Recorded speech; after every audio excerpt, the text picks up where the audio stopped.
Welcome everyone for episode 3 of the Midcore Gamecast. I am your host Kevin Alvarez, And it's me, Jesse Lopez.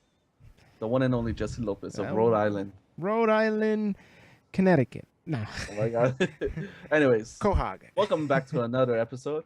We are making some progress. We have our Twitter account, we have our Gmail account, and eventually we will soon be on YouTube and podcast services everywhere. YouTube, huh? This is the first I've heard of it, but all right. All right, let's get into some gaming news as our first segment. All right.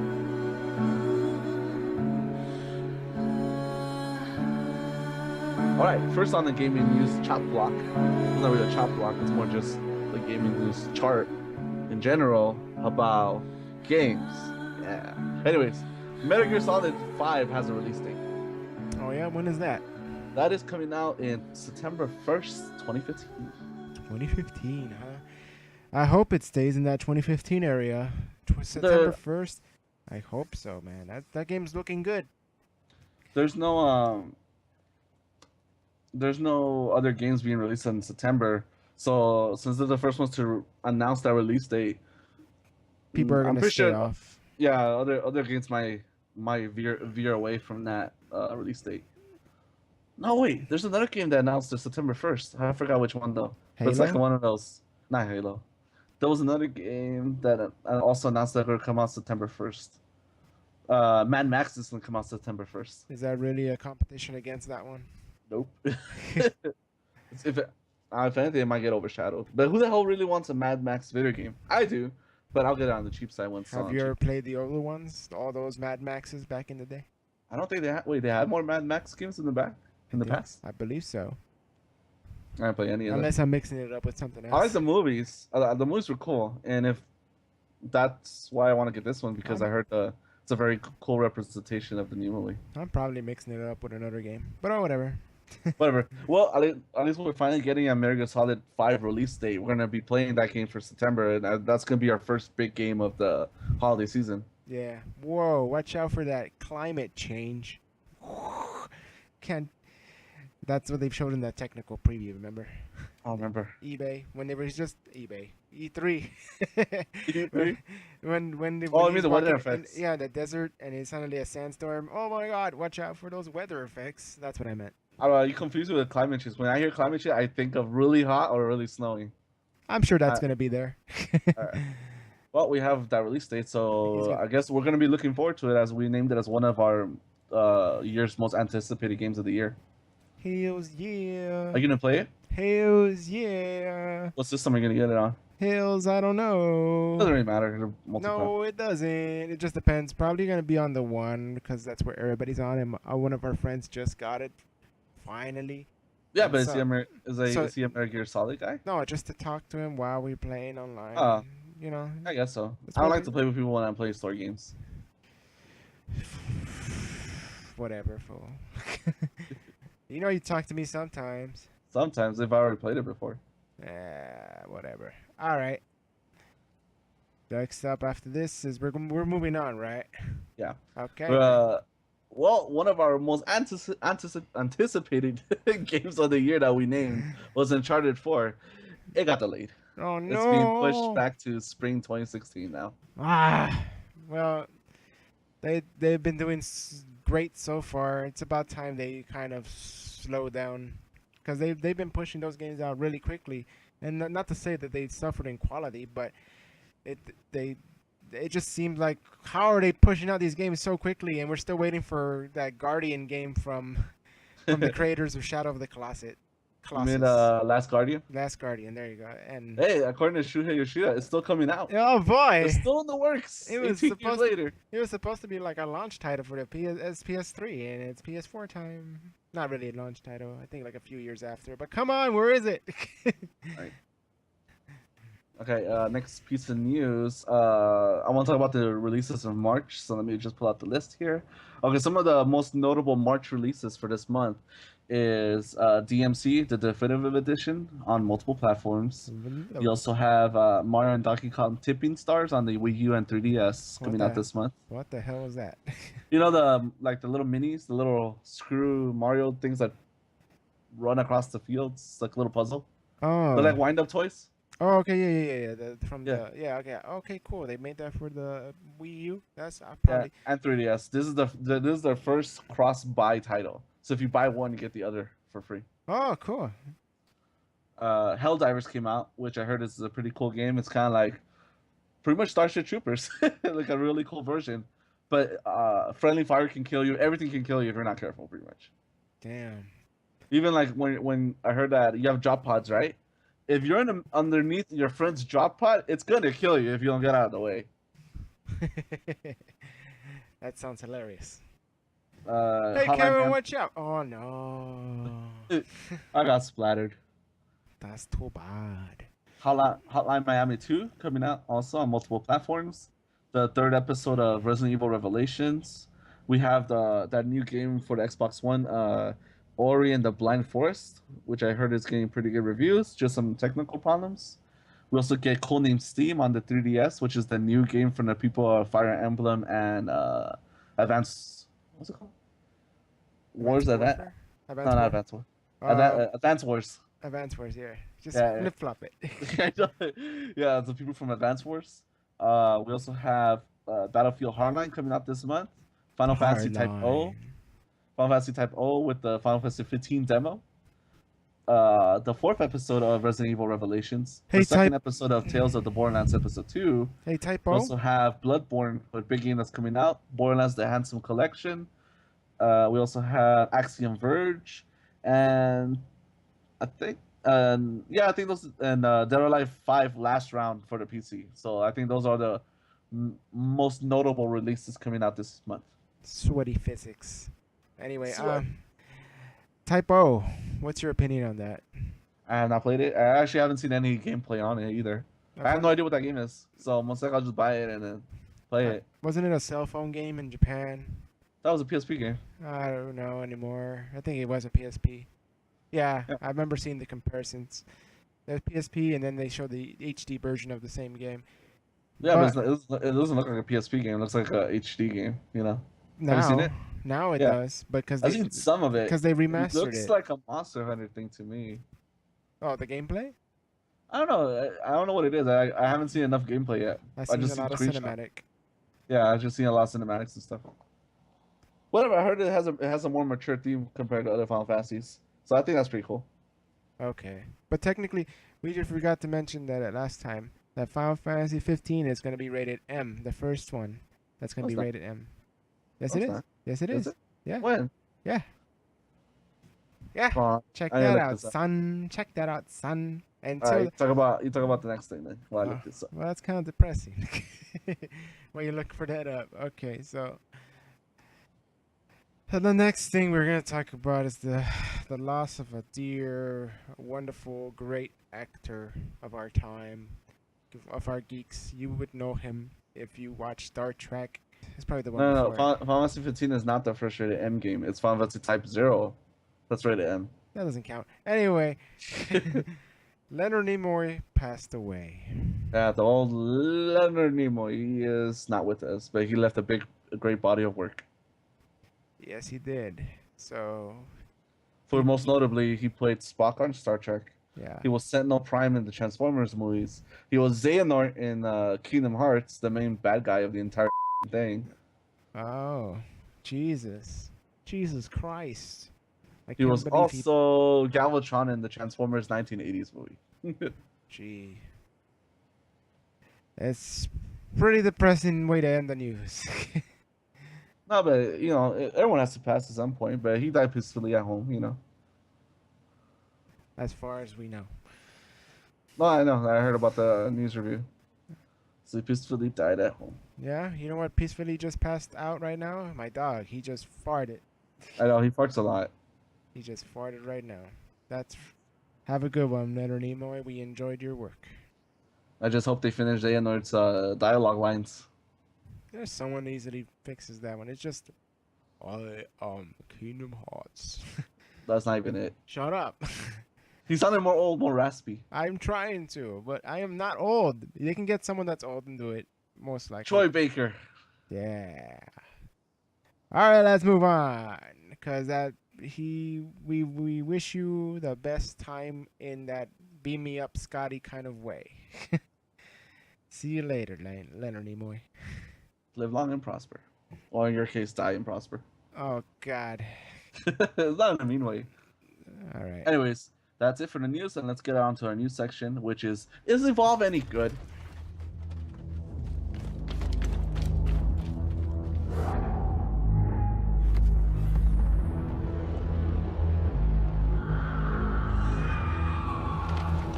Is Evolve any good? That's our name of our new section right now. Now, we have one very important person. Jesse, for once, has actually played this game. So I'll let him take the reins on this one. Yeah. So Jesse, this, is Evolve any good? it seems That's the like. question I posed to you. Can you let me talk? Interrupting. No. Oh my God. Anyway, so yeah, Evolve is a game revolving for stragglers or not stragglers. People they send out to this planet that's been post-apocalyptic, and there's monsters there that's pretty much taken over. And so it's actually just a multiplayer game. Not like it's like Titanfall in a sense that there's no story, and it's kind of cool actually. It reminds me of like a Monster Hunter kind of with guns though. And one person plays the monster. So it's like it's 4 versus 1 at all times. There's no more, no less, unless the AI takes over, but it's going to be the same way. From what I played, it's kind of intense, but I had a good time playing it. It doesn't seem like it's a game that's gonna die off. It does seem like it's a game that's gonna die off once another game comes around, though, because it's not like a really well-known franchise since it's a new franchise. Other than that, would you consider like playing that kind of game, Kevin? Like it's just Well, the problem with multiplayer. that game that I think is the same problem Titanfall had was that there's not enough content on it to I keep it going, to give it more longevity. Yeah, I can see that even worse on that one because there's only like five people playing at one time, rather than Titanfall having 16, right? Like right now, if you play Titanfall when it first launched, there wasn't that much. You play Titanfall now, they added so many new maps and different modes and co-op, kind of like horde mode stuff. It's a completely different game. Titanfall now is way different from when it first launched, which is weird to hear because most games stay the same after it launches. Titanfall is the only one that actually added more stuff as the months kept on going. It And has to but survive. I, but I'm thinking no, but I'm thinking if they would have added that stuff since the beginning, like just hold off the release, added all those modes and all that stuff since the beginning, it would have had longer legs. A bigger, a bigger, a bigger lifespan from the very beginning. I mean, a bigger selling more. It would have sold more. Right now, the Titanfall maps are free, so people are gonna play it, and people are gonna see these new modes that they added. So I think this might give them some more legs right now. Yeah, I'm guessing that's the 'Cause- same thing for the Evolve game as well, because you only have 3 monsters you can play as, and there's like 9 maps, I think. I think I saw 9 maps or more or less. But either way, it's not that many, and it's only like 4 characters you can choose from: a trapper, a medic, assault, and support, I believe. Yeah, I heard one of the major problems that the Evolve has is that if any one of your teammates sucks, you're all gonna die. If the guy who plays the monster sucks, you guys kill him really fast. it's true. But the monster, all he has to do basically is avoid them the whole time. They're get away, get away, get away. So it's basically up to the trapper. If that guy sucks, your whole team sucks. Yeah, but I don't know. I'm not too sure on that game because let's say for like Hero of the Storm or Dota, right? Everyone kind of knows what the deal is. It's 5-on-5. Everyone has their roles to play, right? You kind of know that going in. Evolve is a new game where everyone has guns. Even if you're a medic, you want to shoot something. You don't want to be healing or you heal every once in a while. But your main role is to heal, and people forget that. Or as a support, you also have a gun, but your main role is to buff everybody else, right? Like I played the beta. I did play it, For and Evolve. I feel for like a month, and then or like a week, I think that it was out on Xbox One, and I just feel that if you don't do your role, it's really hard to play, especially if somebody you're playing with doesn't do what they're supposed to be doing. Then why are they playing? I'm pretty sure the people who are bad at it have fallen out already, and the people who are good at it are the ones that are left behind. But then that leaves a very small community. Yeah, that's why I said that it. Yeah, I could see it disappearing after a new game comes around because it's very small. But Let's. do you think for the price tag, do you think it's enough content? Would you want? Would Is you it a, rather have a single player campaign also added to the game? is it a $60 game? Yeah. Then yes, it's too small. What did you? Unfortunately, This is the main question a lot of other podcasts ask. Why couldn't this be a free game, and then you make your money through DLC and costumes and different characters and stuff like that? Why didn't they just release the game as a free to play game and then you pay for like extra little knickknacks and stuff that didn't change the gameplay, but just changed like cosmetic things like, oh, you want a shiny new gun, but it's not stronger than the guns you get in the game, but it just has a cool look to it.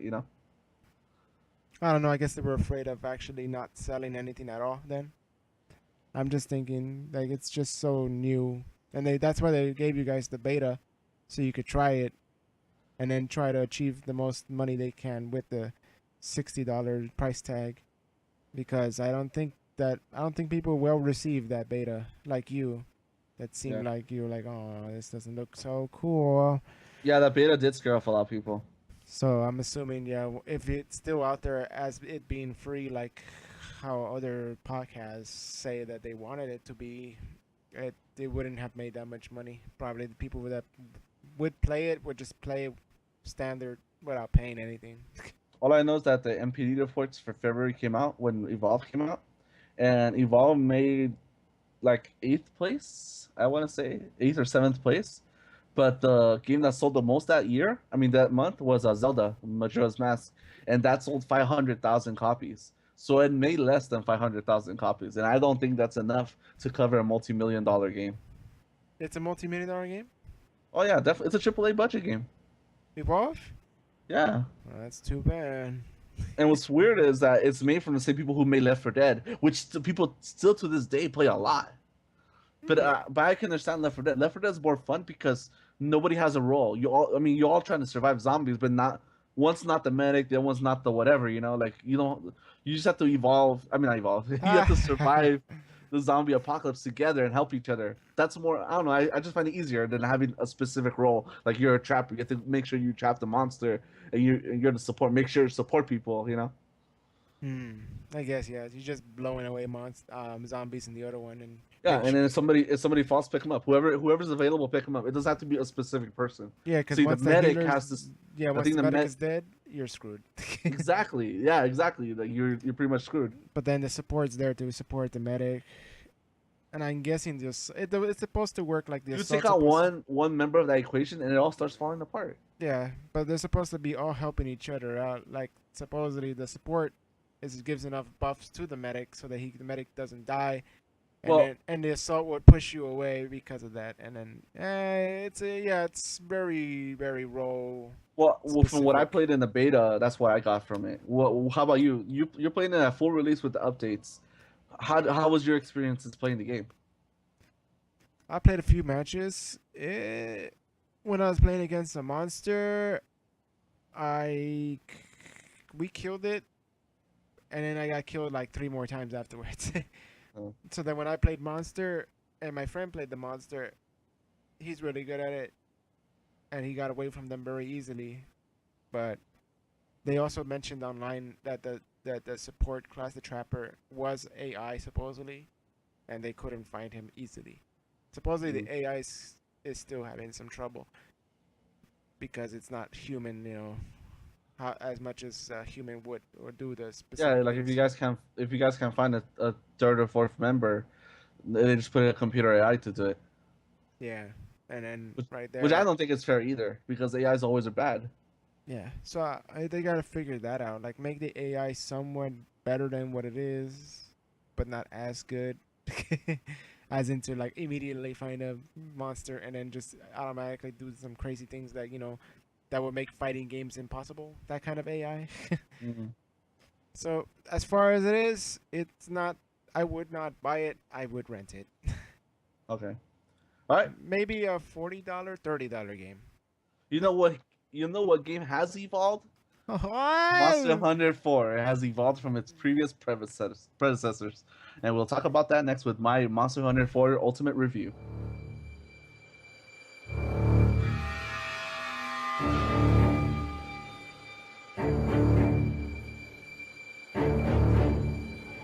All right, and we are back, and I'm ready to talk about Monster Hunter 4 Ultimate, and my review is buy it.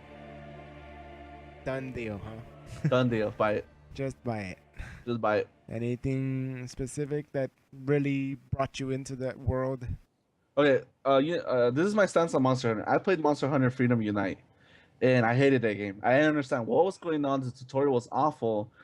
I just stopped playing it. I didn't like it. I didn't even go past an hour in that game. I'm like, I don't know why I bought this because it's just a waste of my time.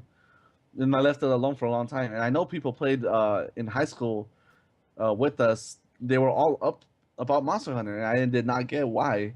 And then I heard that this new game was coming out, and it was very new player friendly. They made it way cooler. They made it more streamlined. They made the mechanics easier. They made everything more fun. So okay, let me try it one more time. Let me try one more time to get back into this game. I played it. I understand it. I get it. It has its hooks in me. So I give Monster Hunter 4 a review of A minus. I think it's a really good game. The only problem I have with it is that if you don't have other people to play with, it's kind of not less fun. Like, it is fun to hunt monsters by yourself, but the really like crazy monsters, they take forever to take down their HP unless you have more people whacking at it. Oh, yeah, You can do it. You can do it yourself. It just takes longer. yeah. I know it's funner as a party, more because my friends back then, when there was freedom, they were playing it, and I bought it just so I can play with them once and then never touch it again. But you know, No, but trust me, like this game, if you're by yourself, it's fun. Like, it's still fun. Like, I feel like Freedom and all that stuff, you couldn't play that game by yourself because it wasn't that fun. oh, well, okay. So, is this the same game that came out for the Vita? Not for the Vita, the PS, the DS, the 3DS. Is that the same one? It's just like an HD port, or is that? No, it's its own game. It's a its own game game? for it. Yes, yeah. Okay. So yeah, Because before this, it was Monster Hunter 3, 3DS, and Wii U. And if you saved in one game, it will transfer to the other one. oh, okay. But this one was made just for the 3DS. Oh, okay. So I see. All right, all right. So just buy it, huh? I don't know, man. I'm not ready. It's really fun. I'm I not. already poured like 48 hours into it, and I'm still playing it. I'm not even halfway through the game yet. I'm not ready. I'm just. Body's not ready. Yeah, my body's not ready. You're gonna have to show it to me to see how it is, because I don't know. You played it before. I can't show it to you. It's a thing where you have to play it. Then I have to and- go to your house and play a little bit. Then. Yeah, like, because it has 3 save files. I only using one. But I'm saying, like, it's one of those things where you play it for a while and you kind of, like, want to play more. It is fun. Like, they added a story. There's better bosses. I don't know if there's better bosses, but the boss battles are really cool in that game. Like I just recently fought this one boss that's a dragon, and it was killing me so many times before I finally killed it. And I fought it so many times now that I can kill it easily. So, like, it's kind of like a Mega Man thing. Like, once you understand the boss, then it becomes easy. But the first time around, they're always constantly slaughtering you. I'm being murdered. Oh. All right, well, that's my review. I give it an A minus. It has really good sound, has some great characters. The graphics are really good for a 3DS. It's really fun. It's portable. The missions feel really good. The online multiplayer is actually really good. There's a lot of people playing right now on that game, and so it's very easy to find partners. And the only thing I haven't tried is local co-op. So if you get the game, we can probably play together. But that's the only thing I haven't tried is the local co-op. But I have tried online multiplayer, and it's cool. And there is a chat feature, so you can talk to people using the keyboard on the touchscreen. So it's not just like random. Oh, what are we doing? No, you actually say on the keyboard, say, "Hey, let's go hunt this monster," and somebody says, "Okay," and then there you go. Everyone goes do that. You know. Or they'll say no and they'll do their own thing while being in your game, and then they just cause you to lose. Yay! No, you can still win by yourself. Oh, okay. Well, take the fun out of for me. Take it all away. All right, time for some Heroes of the Storm news. And we will be back with a new segment and update from Pack East.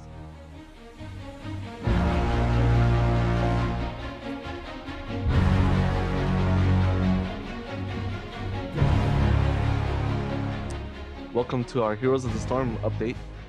Recently from PAX 2015, which has happened recently in March, there is some new news. We have a brand new hero, and it is none other than World of Warcraft's own Sylvanas, the Queen of the Forsaken. Now, there is some changes that they're mentioning to the game, and I'll read to you some of those changes that they have mentioned at PAX East. They're going to add more gold into the system on hero levels, and this will be a retroactive change. So if you reach certain levels with certain heroes, then let's say they want to add more gold when you reach a hero at level 7, because right now level 7 just gives you another color for your skin, then you'll retroactively gain that already. And then new people who level up their heroes to level 7 will gain more gold now. Because only recently, right now, you can only get gold by reaching level 5 with one hero. You get 500 gold, and then doing daily quests, and also doing daily quests. So now they want to add more levels to the game, and also more gold payouts as you level up your hero. So they're gonna add more gold. I guess maybe it's a little bit more easier to get some heroes because I think it's kind of slow. I've been playing for like 2 months now. I've only unlocked 2 heroes, and they're the cheapest ones at 2,000 each. And like the most expensive. No, I bought one at 7,000 and then one at 2,000. So with gold. Would you lose the gold? I mean, would you lose the benefits of the leveling up when they switch out your characters when you? No, that's what they said. That it's a retroactive change. So if you did level them up, you're gonna get the gold when the patch hits. Oh no, I mean like, you know how when you don't pay for it, you have to pay. You have to get random characters. No, you still have to level them up. Yeah, but what if you never make it that high and then you switch over to the next ones? I mean, no, you always keep your progress. Oh, okay. Never mind. Because you know how like there's rotating weeks, right? Yeah. So let's say you level up your Sylvanas, right? 1 week to level 4, right? Yeah. And then 2 weeks later she shows up again for free to play out to try out. She'll still be level 4. Okay. So wherever you leave off, that's where it continues. If you haven't bought the hero already. That's cool. So, other than the what were you gonna say? no, I'm saying progress is always saved. Okay, cool. Yeah, that's what I was gonna say. That's pretty cool. They said that they're gonna add 10 more levels to each hero for you to level up, and there'll be more gold payouts. Right now, the max level you can get for each hero is 10. I'm at level 7 with my Uther, and once you reach level 10, there's gonna be 10 new levels. So now everyone's 20. But to get your master skin, which is like your ultimate costume for your hero, it's still gonna be level 10. So if you don't want to level your hero past 10, then it's fine. But if you do, you might get more gold. Is it shiny? Yeah, it is shiny. What's with Blizzard and shininess? Like it's just more details, new armor pieces on the character. Like it looks different. The character looks different once you have their master skin. Once you reach level 10. Okay, that's cool. It just takes a while. It's not as hard as like Hearthstone where you have to get 500 wins to get your gold. Yeah. Because damn, you have. I've been playing for like since the beginning of the game, and I still haven't got any of them to gold. Yeah, you gotta play like a streamer to get that. Yeah, it's true. I think the most wins I have is 45 on my paladin. Jeez, you got a long way to go, buddy. Sylvanas will be added in the next patch, and here are her abilities. Withering Fire, which is mapped to her Q keyboard ability, fires the closest unit, prioritizing heroes, has 5 charges, and can be used while on the move. Has no animation wind up. So that means it's an arrow that shoots to the closest unit, and if there's heroes around, it'll hit that first, and then there's like little bursts. So let's say you saved up 5 charges, right? When you hit them with the arrow, it'll hit them for 5 times. If you only saved up 3 charges, it'll hit them for 3 times. So it's instant though, it's instant, yeah, and you can use it while running away. So let's say they're chasing you, you can activate that ability and it'll start shooting at them from behind you. That's cool. Yeah. She also needs to recharge her Q by absorbing minion souls. Unclear if it requires last hit, but it seems like she just needs to be around when they die. So that's how you recharge her ability. Her next ability, Shadow Dagger, which is mapped to her W ability, her W keyboard, seems to have a very short range and it spreads its effect over time, which is another like little, like it's a hit.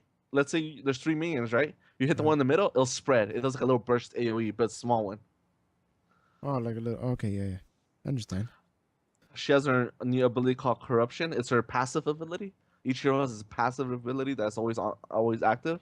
Any damage she deals through any skill or auto attack disables minions, mercs, and structures. So this only disables like the automated minions that are coming in, the creep waves and the towers. So when she shoots a tower, it won't shoot at her. It'll be disabled for a while. So making her really good to push lanes and push towers. That's yeah, that's cool. But isn't there only one lane? There's 3 lanes, depending on the map too. Oh, okay. Some maps only have 2 lanes. Some maps have 3 lanes. But she'll be able to push more towers and be able to be aggressive in that way.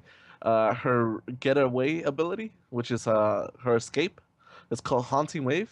Sylvana's body stays behind, and she can be killed during this delay. But apparently, she can be spec to grant stealth while the wave travels. Now, what happens is that she'll leave her body, like her soul, right? Will travel like 5 feet from her body, and then once her soul has traveled that distance to that other area that you clicked on, her body gets transported. So she escapes. So she's It's kind of like a teleport, but you can be interrupted while doing it. yeah, she's vulnerable when she's doing it. Yeah. So you better be hiding or something. Well, why are you doing But that? they said there is an ability that she might get to make her stealth when she does it. And then then her heroic ability, her first one is Wailing Arrow, which when you shoot it, you silence the enemy for 1.2 seconds. And her other ability is Possession. You possess an enemy minion like a big siege monster, and it'll have more attack and health, and it'll fight for you. So let's say they summon because there's mercenaries that you can gain to push the lanes faster, right? And they're on timers. Every 3 minutes or every 5 minutes they show up, and you have to kill them, and then they help you push the lane. So you Okay. can grab one of these higher damage minions and have them fight for you and help you push that lane more. All right, and that is Sylvanas in a nutshell. And with this update, we're also getting Tomb of the Spider Queen. It's a dark, grungy underground environment. It incentivizes staying in lane, unlike Sky Temple, where the heroes are almost never in lanes. Lots of hidden areas and smoke, great for melee assassins. That comes out And when? that comes out in the next patch also. When's the next patch? It's going to come out, they're trying to aim for March 23rd on a Monday. Well, If they cannot make that deadline, they will let people know through Twitter. but most of the time they make it, right? Yeah. Well, I mean, it's still in beta, so anything can go wrong.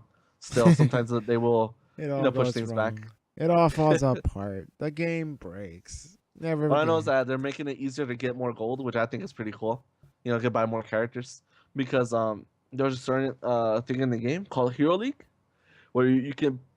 I don't know if you've seen like League of Legends tournaments, but one person picks one character, then the other team's person picks another character, and it goes back and forth like that until the full team goes up. Have you seen it? No.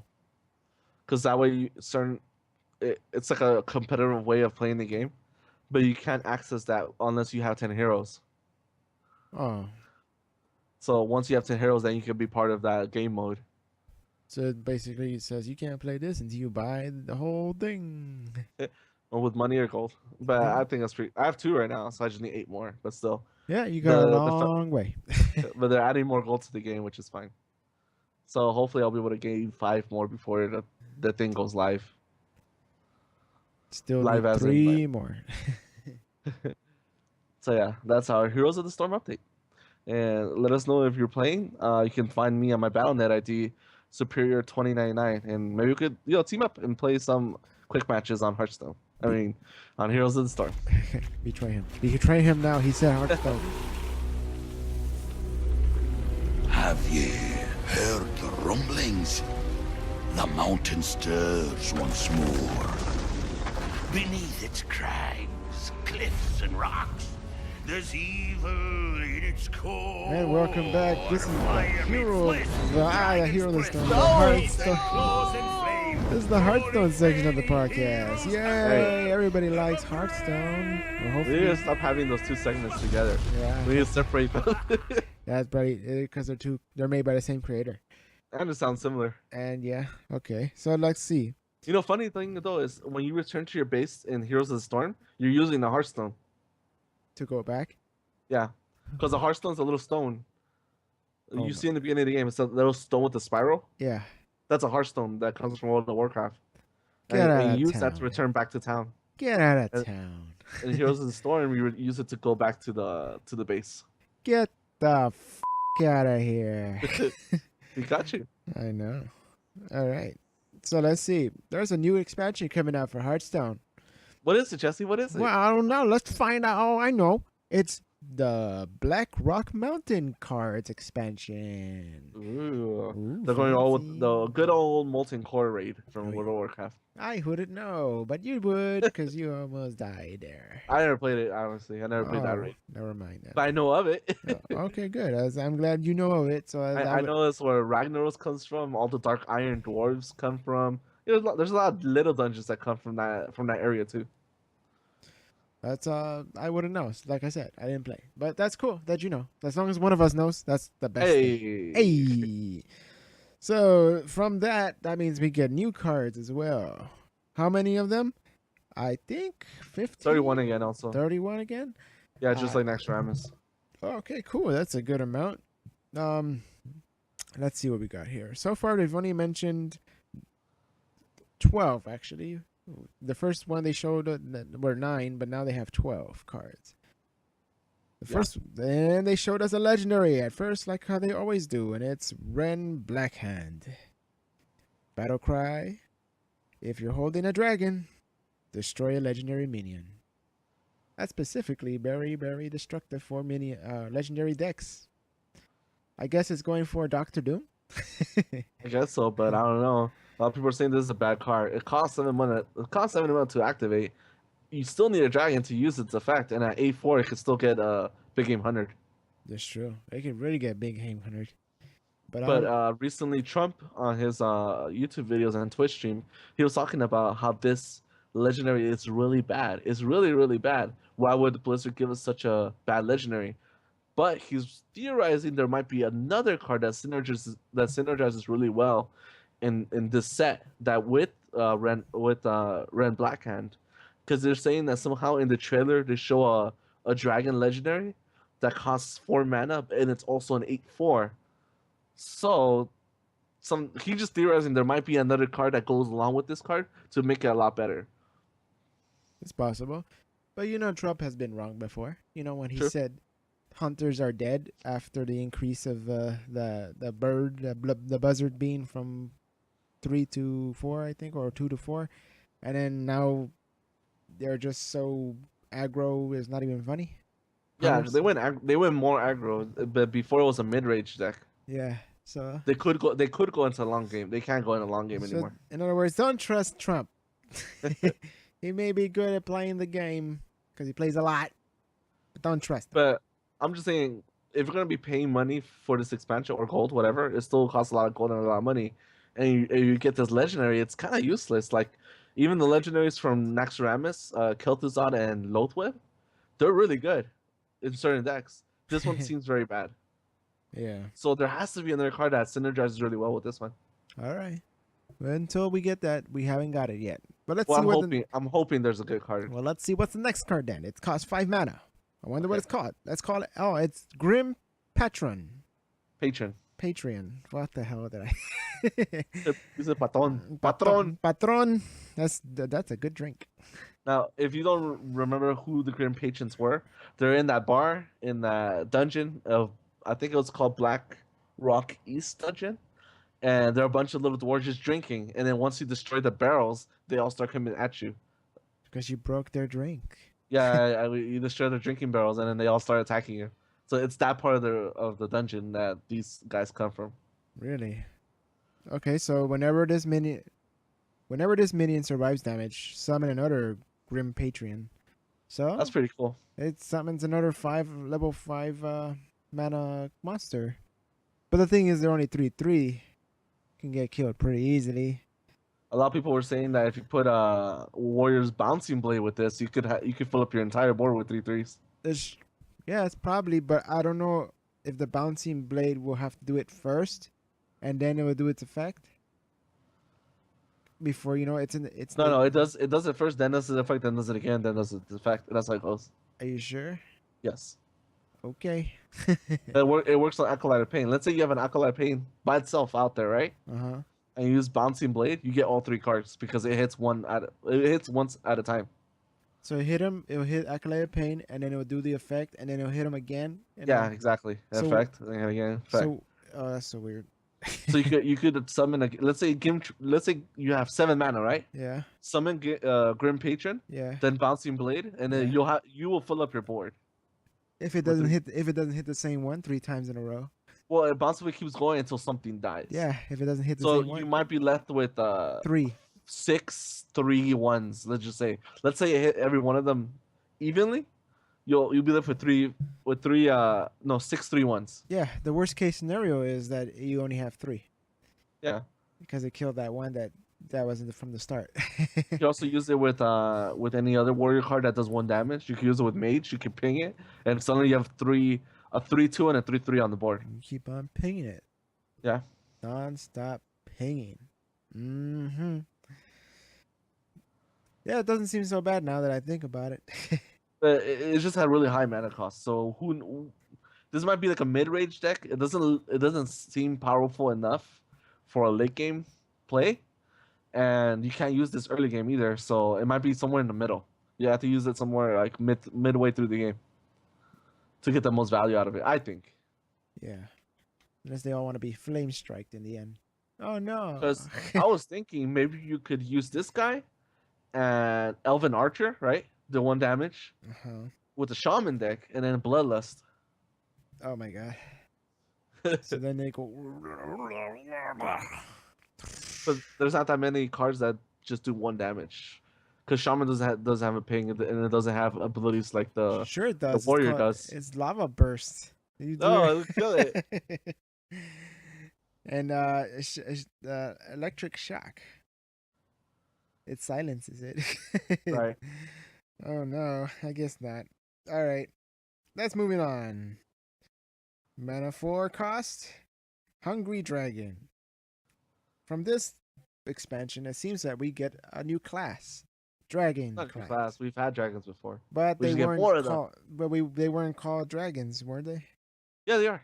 They were always called dragons. Certain dragons are called dragons right now, like Alexstrasza, Onyxia, Deathwing. They have dragon subtitles on them already. Really? I didn't see Yes. that. But they really didn't matter until now. Until now, This is when it matters. this is Battle expansion. Cry. How giving some love to the dragons. Battle Cry. Summon a random 1-cost minion for your opponent. Now, for 4 mana 5/6, that's really good.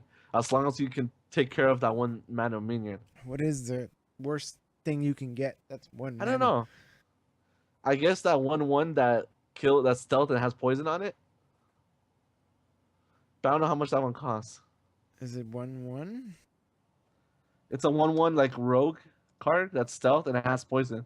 So whatever it touches, it kills it. Oh, you mean the one that goes death in the shadows? I think so, yeah. But I'm not sure if that one's 1 mana though, I don't because think I would so, get yeah. it a lot from my Piloted Shredders. Then that's a 2. Oh no, a 3. Isn't it? I'll let you know right now. Okay. It doesn't seem so bad of a negative repercussion from that dragon, though. No. It seems really damn good. I'm Right. thinking a lot of people will have that card in their deck. You can get a zombie chow out of it, Undertaker, a voodoo doctor, but with no effect, shield bearer, leper gnome, elven Leopard's like the archer, worst. golden foot shatter, clockwork gnome, pretty much all the argent squire, abusive sergeant. You can pretty much handle all of these, as long as you have another monster on the field. Yeah, so it doesn't seem like a Yeah, machine. Yeah, that one, the one I was talking about, the one that has stealth, is not a 1 mana minion. It's a 3 mana minion. Yeah, I said it. See, because you get it from the shredder. You said it. Yeah. Okay, so it doesn't seem like it's a bad a thing. So a lot of people are It gonna be doesn't- putting this into the deck. I bet Yeah, that's you. too bad because anything that it summons, you can pretty much handle it. And most of the most is the shield bearer. It's a 0/4. That's it. It has taunt.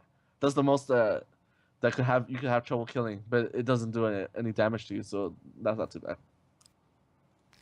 Hoping it doesn't until like it gives it to a priest and it doubles its health and then it doubles it again and doubles it again, and then it gives it an attack power and it kills you.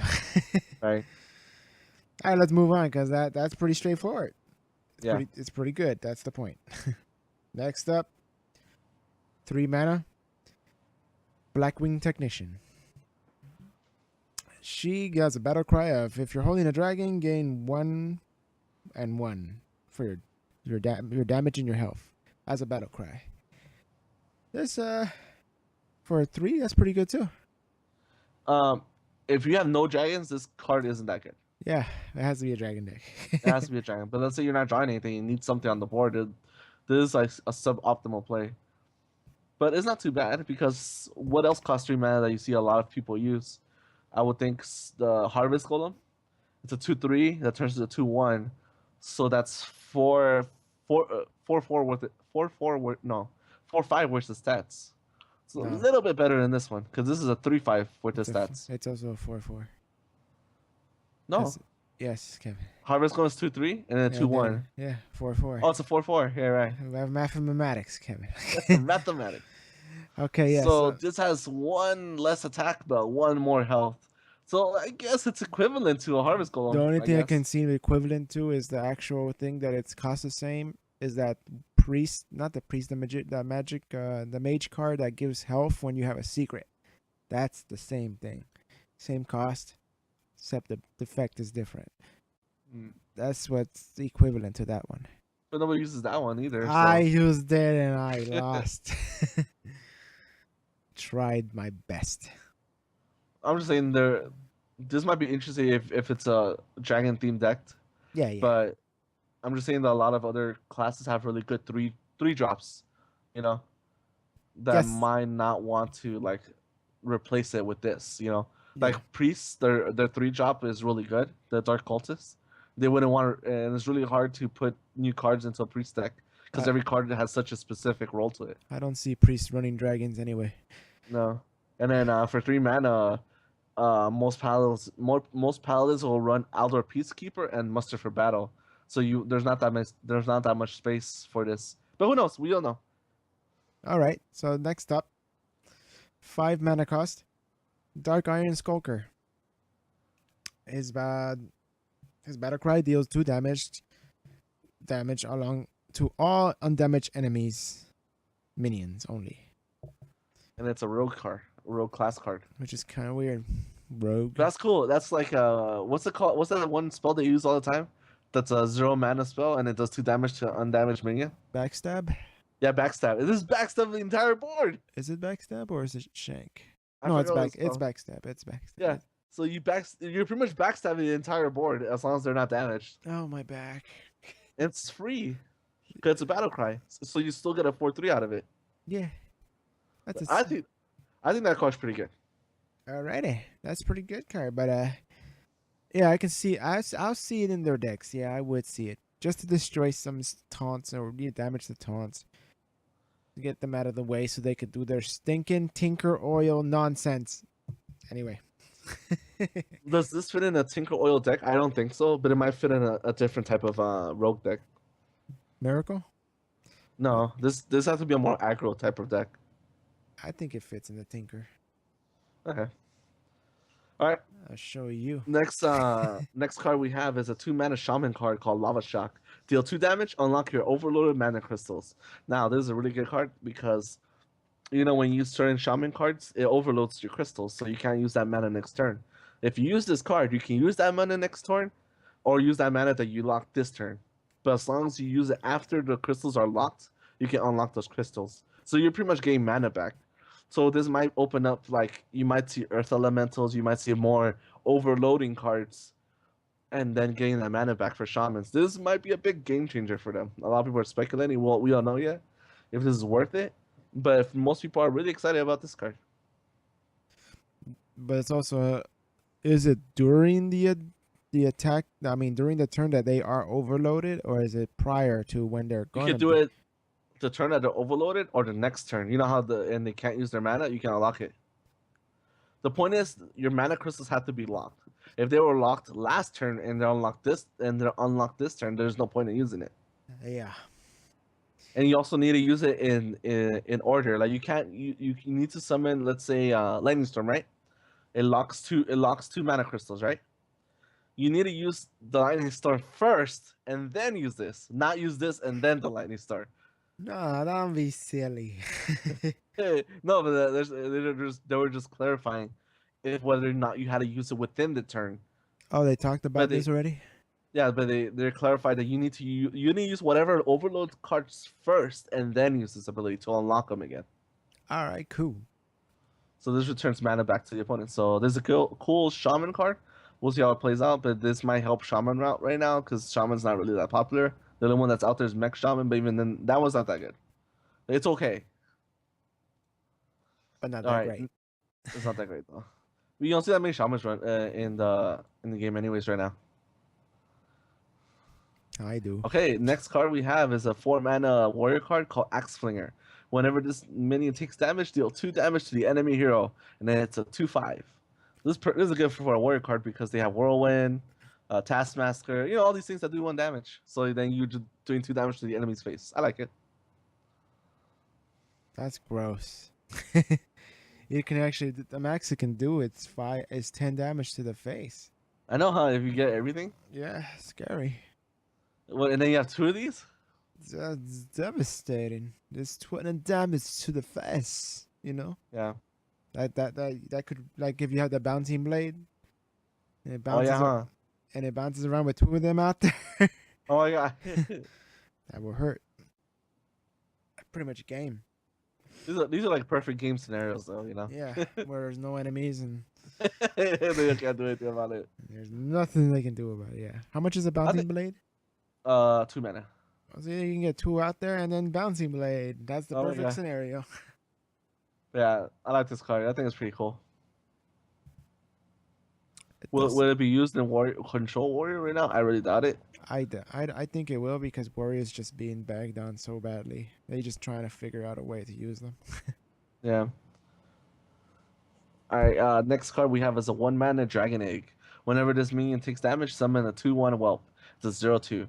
This is the Death Rattle equivalent of Nerubian Egg, except it's a 1-mana card and you summon a 2/1 Whelp, which I'm pretty excited for these early game 2/1 powerful 1-mana drops. Yeah, but we don't know what the drop is when it's a Nerubian, when it's a Whelp. Is it a 2 or is it just still a 1? No, it's a 2/1. No, the mana cost if it gets sent back to your hand. Most likely it's gonna be 1. Well, why would it be a 1 if a Whelp is 1/1? Is a 1. I don't know. I'm confusing you, but whatever. The point is, yeah. It's a good start out egg. Yeah. Next card we have is a 4-mana Dragonkin Sorcerer. Whenever you target this minion with a spell, gain 1/1.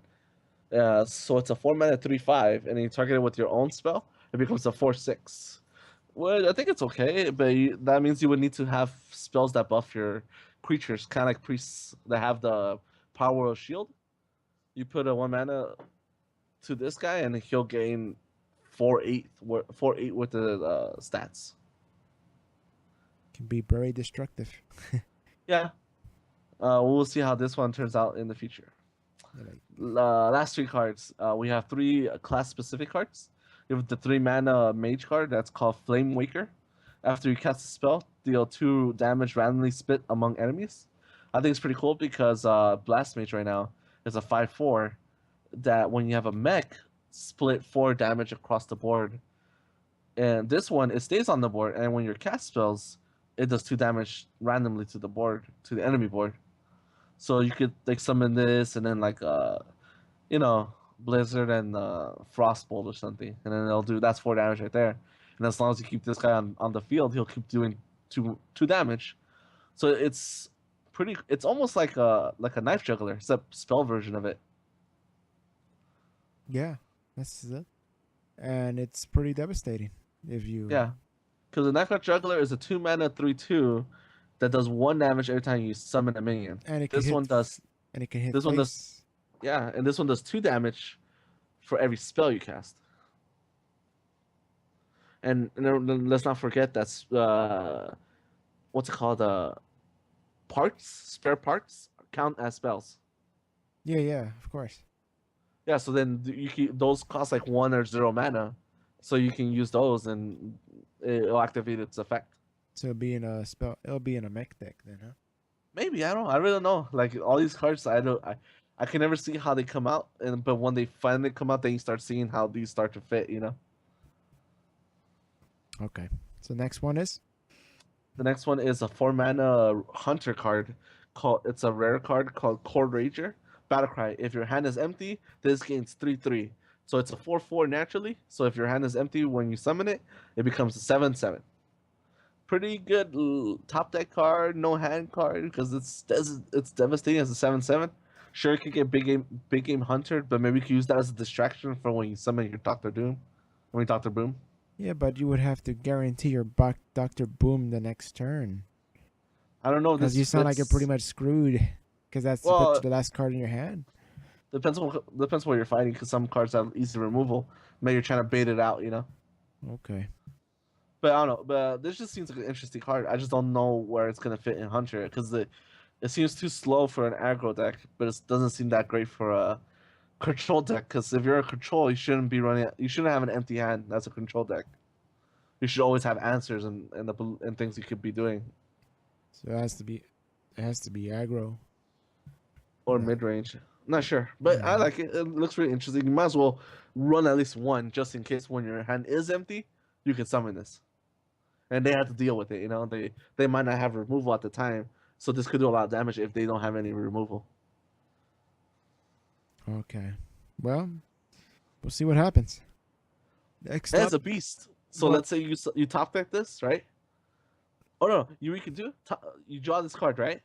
Okay. Summon it. Damn, no, you can't. No. I was thinking maybe you could summon it first and then give it taunt from that other creature. No, because they'll be in your hand. Yeah, that'll be in your hand. I'm telling you, it's a lonely little creature that's gonna come out. It's not gonna be able to do anything to it, unless you. No, there's nothing. Yeah, no. This ain't Yu-Gi-Oh! When you can put face down cards. No. It Anyways, doesn't work that way. our next card is a 3-mana Warlock card called Imp Gang Boss. Whenever this minion takes damage, summon a 1/1 Imp. It's a 2/4 demon, which is cool. I like this card. It looks very similar to Grim Patron, where it takes damage, you summon another monster. I think it would go really well in a aggro deck for warlocks. What's the name of that card that makes you hero immortal? Mal'Ganis. Mal'Ganis. I am eternal. Yeah, we'll summon a 1/1 Imp. They all become 4/4s. It'll make them hella strong. Yep. I I like this card. Looks like a cool new demon card. I like how they keep pushing demons, because there is kind of like half-assed demon decks right now, but I would like to run a full demon deck. The pure of demons.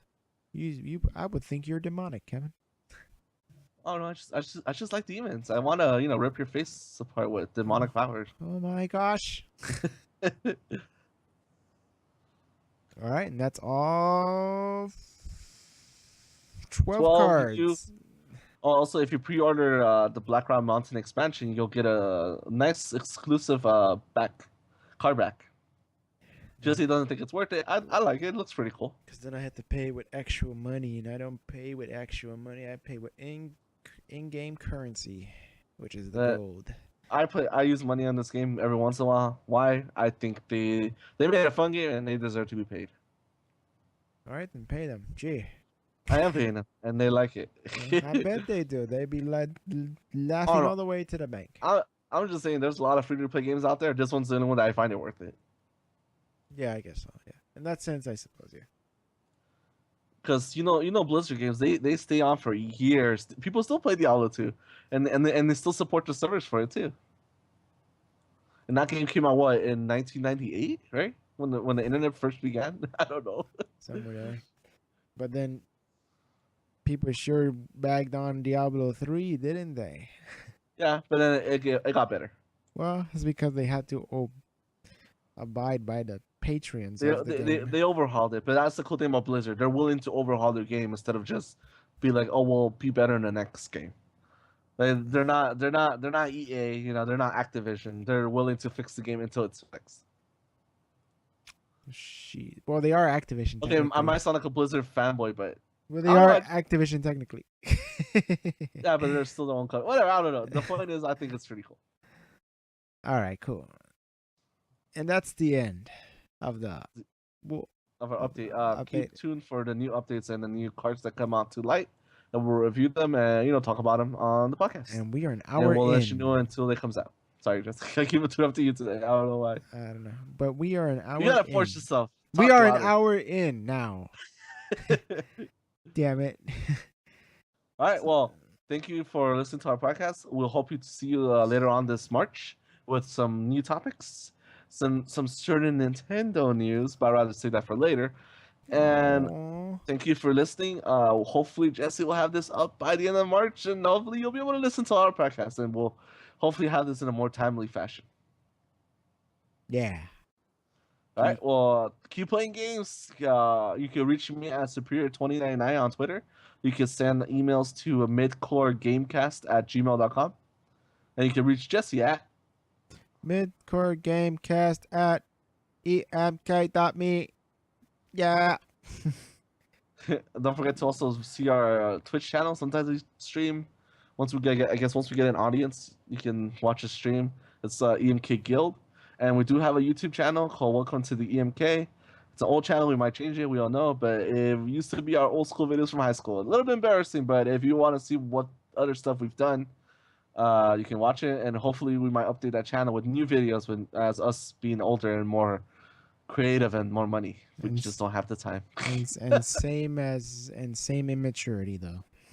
Yeah. All right. Well, thank you for joining us on episode 3 of our Midcore Gamecast. I was your host, Kevin Alvarez.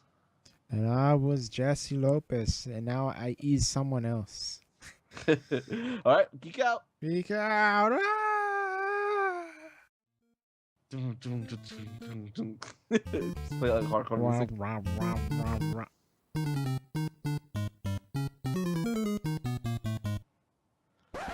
Breaking news from Nintendo. Wait, what? It's not over yet. It's breaking news from Nintendo. It just happened this March. It's gonna have crazy implications for the world of Nintendo and their fans. Let me read you the whole statement that Iwata has posted for the people who buy stocks. Okay. For the board, I guess. All right, let's see. This is what Iwata says.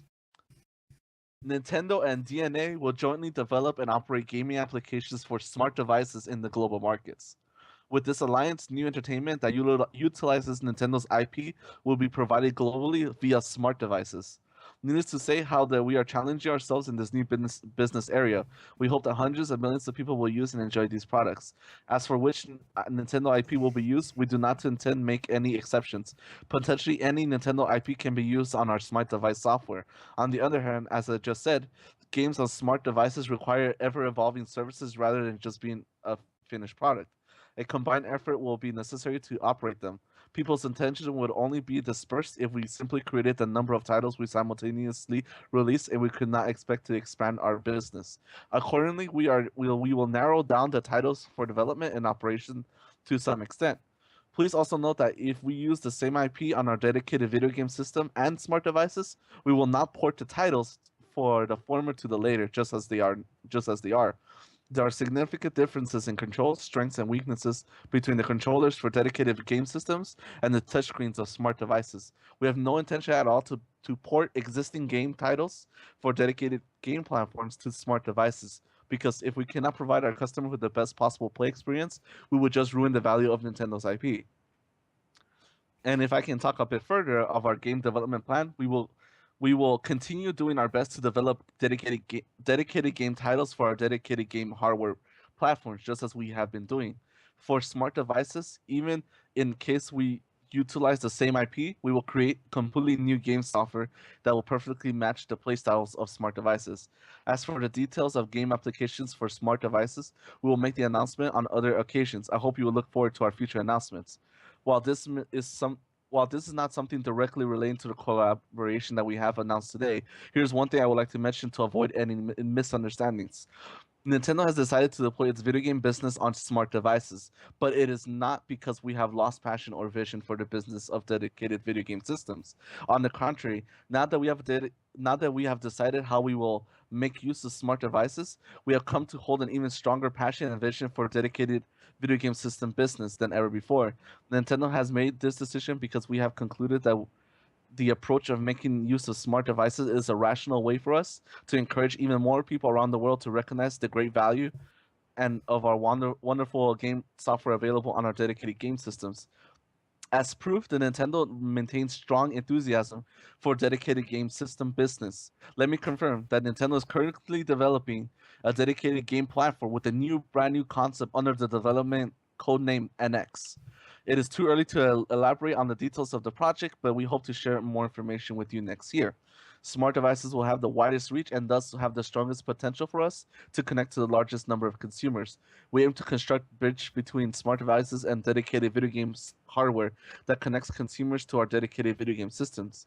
For the customers who are connected with Nintendo through smart devices and interested in Nintendo's IP, Nintendo Nintendo together with DeNA will jointly develop a new membership service which encompasses the existing Nintendo 3DS and Wii U system, the new hardware system with the brand new concept NX, smart devices and PCs, and Nintendo will be the primary party to operate the new membership service. Unlike Club Nintendo's membership service that Nintendo has been operating, the new membership service will include multiple devices and create a connection between Nintendo and each individual customer regardless of the device consumer uses.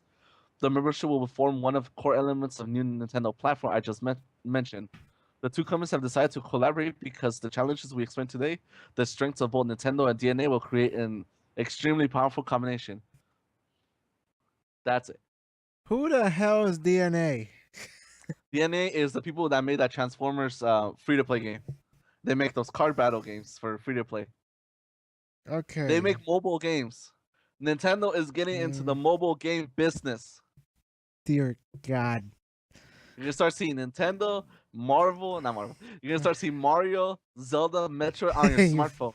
You freaking messed But up. they also announced a brand new game system. They're working on a new video game system called NX. Yeah, they did. Codename NX. And they're also saying that DeNA is creating this unifying platform that connects your Wii U, your 3DS, the new NX, smartphones, and PC. I think what they're trying to do is what the PlayStation does, where if you buy one game on one system, you might get it on all systems. That's cool.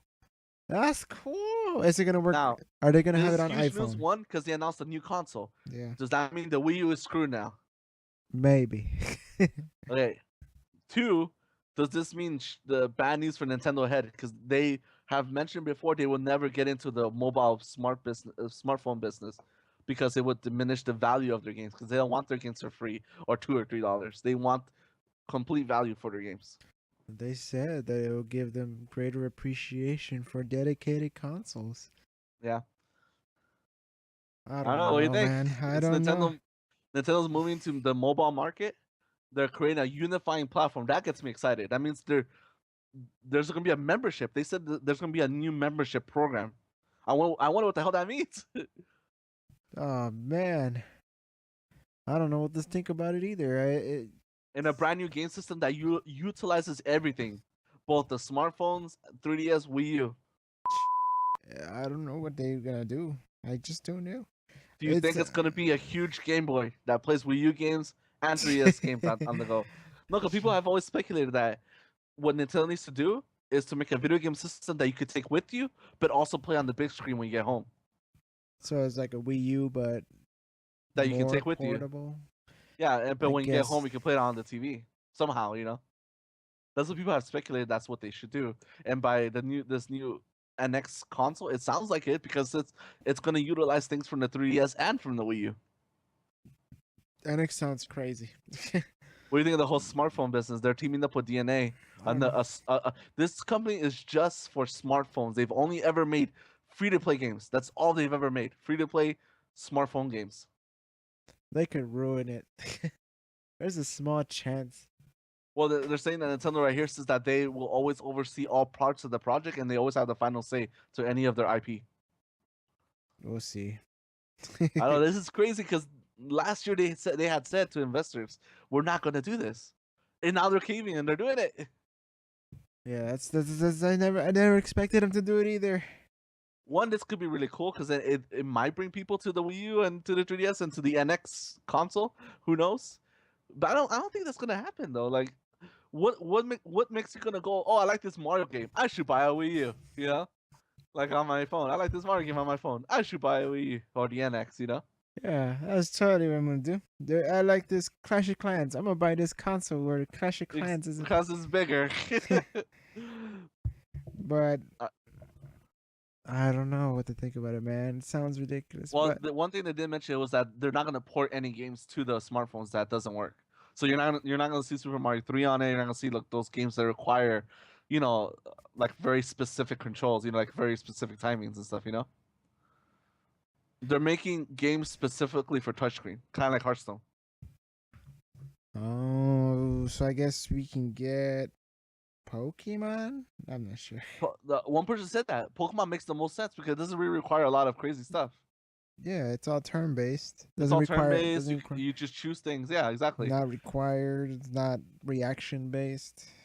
Well, would I love to have Pokemon? That'd be awesome. Because then imagine you have Pokemon battles with people on their phones, right next to each other. You don't have to buy a 3DS anymore. But then if they put Pokemon on smartphones, there's no reason to buy a 3DS anymore. yeah, that new 3DS would be out of the market. Exactly. Everybody has iPhones. The main reason Pokemon's only ever been on the handhelds. There's no other reason to buy a Nintendo handheld if Pokemon wasn't on there. Unless you want to buy Pokemon Stadium. Coliseum 2. Yeah, so they weren't that great. But anyways, They were not. They were not indeed. So yeah, that's the biggest games news that hit this March, and it's driving everyone insane and speculations and all these things. They had a press conference with a video and everything, or not video. It's just not develop. What's it called? Stockholder meeting. I'm guessing. And after this stockholders meeting and this announcement, both Nintendo and DeNA's stocks went up 25%. So people actually think it's a good thing. Well, at least the financial business people, the financial people think it's a really good idea. Because they know that freaking mobile market. But I don't want to be paying for Mario. Hey, you want Wario in this game?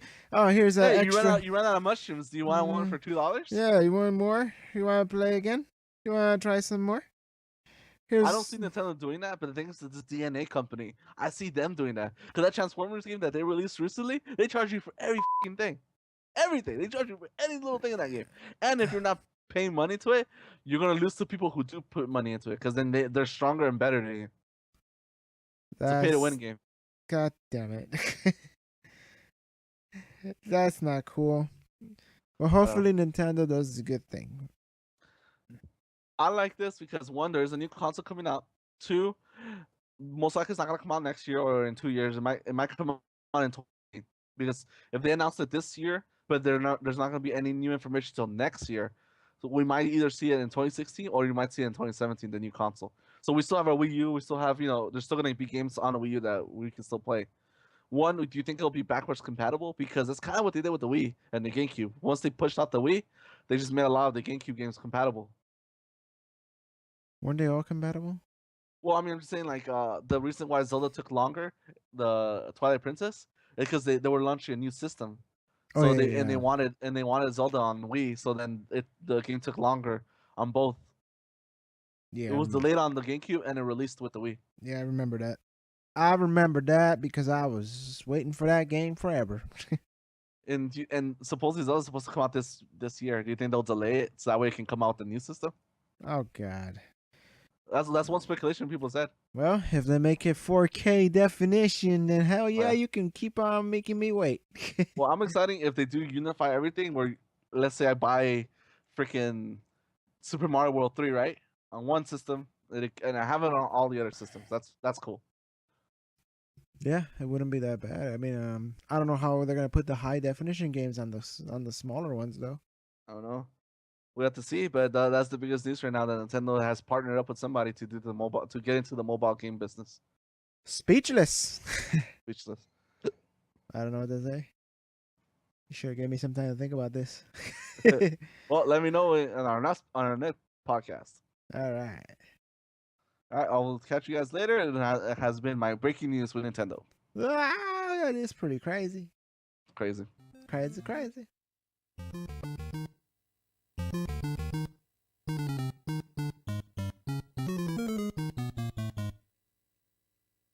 Bye.